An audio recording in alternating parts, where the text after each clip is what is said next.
Do you ever find yourself with an extra flower pot? This had a pineapple in it for a very long time and finally fruited, and it was beautiful. As the pineapple ripened, my dog smelled it and ate the entire plant. So I hope it was tasty.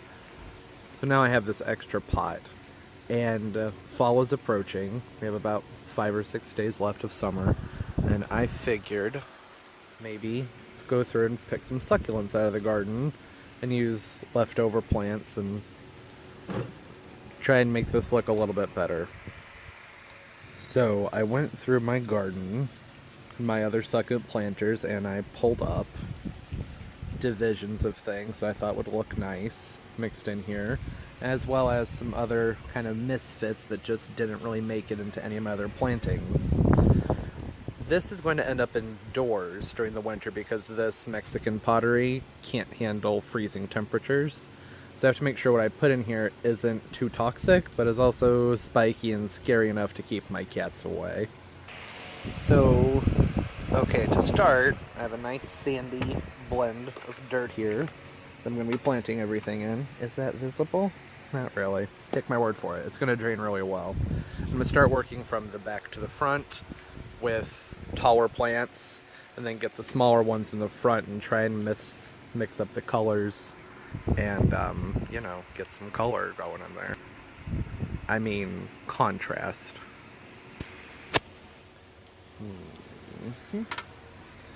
Lots of color to work with here. Gonna start filling this in. Let's see how that works.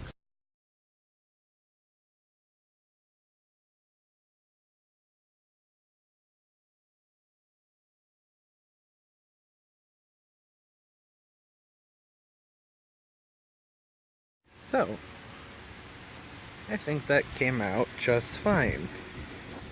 Wouldn't mind a little more color, but eventually this variegated plant here, so succulent, will come out the front and have some little pink flowers on it. Yeah, nice, simple, low maintenance succulent garden. In here, I've planted a Sansevieria, which will outgrow this drastically, but you know, it's going to give nice temporary backdrop. If I didn't have the Sansevieria, I probably would have put a very large rock there in the center, if I could find one. Over here, this is an aloe. The variety is called White Fox. It's a dwarf and has very small little flowers, similar to some tillandsia flowers, and it really puts out nice little babies here, little pups on the sides. And this is the Sempervivum. Ruby Red, I believe, is that one. It's either Ruby Red or Chocolate. There's the mother plant. I pulled it off if she was too big to stick in here. And then these other two are the Pacific Blue Ice Sempervivums. And here is the mother plant that came from. And it's one of my favorites. It's so pretty. It changes colors everywhere you look. I love Sempervivums. Sempervivums, vivum, blah, blah, however you want to pronounce that. This over here, I don't know the specific name for it. It's usually called like a watch chain, I believe, or sometimes a snake plant. But these are nice. They really grow well with neglect, which is just fantastic. Back here I stuck some dried up lichen just for a little bit of contrast, and over here I put some lichen, but that's more for support. And then this vine right here, I cannot remember what it's called. I think it's called like a variegated Mexican something vine. I'm gonna go figure it out and come back. Okay. Aptenia. A-P-T-E-N-I-A. Aptenia variegata. That's what this is called. They get really cute little pink flowers on them and grow well. They've never done well for me in the house. I think they like a lot of heat. Usually when I plant them, they don't normally take off until it gets really hot outside.